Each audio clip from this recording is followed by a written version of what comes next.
4 километра новенького асфальта. Для дороги до Кадиявича это важно. В поселке базируется филиал одного из крупнейших лесоперерабатывающих предприятий Коми. Что значит постоянное курсирование по данной дороге не только легковых авто, но еще и большегрузов, ежедневно перевозящих тонны лесной продукции. А между тем, столь крупногабаритные поездки – главная причина порчи дорожного полотна. Ремонт дороги мы ждали очень долго. Проект прошел экспертизу. То есть никаких оснований там для того, чтобы какие-то претензии по этой дороге возникли. Ну, по проекту у нас нет, поэтому мы благодаря Министерству строительства вошли в программу федеральную, ну и получили деньги.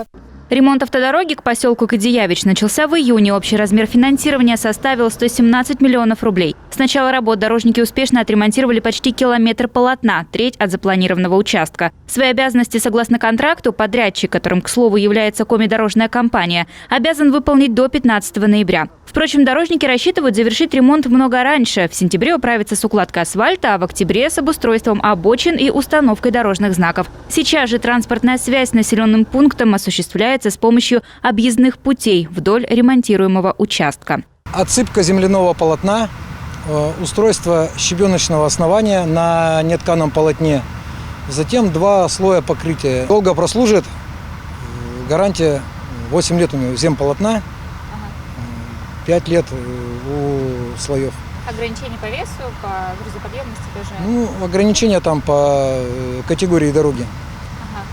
Но на полный вес, как такого ограничения веса не будет.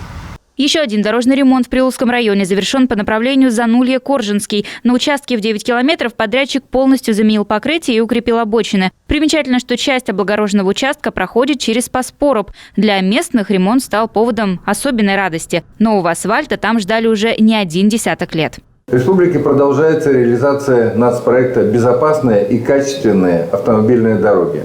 На сегодняшний день работы ведутся на 13 дорогах регионального и межмуниципального значения. В Прилузском районе, например, завершен ремонт покрытия автодороги вблизи села Спас-Поруб общей протяженностью более 9 километров. Объект готовится к сдаче. В Корткеровском районе завершается ремонт на дороге Старожевск-Нившера на участке протяженностью 6 километров. Всего в рамках нацпроекта в Коми в этом году будет приведено в нормативное состояние порядка 55 километров автодорог республиканского и межмуниципального значения. На эти цели выделено свыше 700 миллионов рублей. Примечательно, что в план реализации входит не только ремонт дорожного полотна. Так, совсем недавно новым освещением были обустроены пешеходные переходы в Сыктывдинском, Усть-Куломском, Троицко-Печорском районах, а также вблизи Ухты и Сосногорска. Евгения Кладкевич, Иван Богомолов, телеканал Юрган.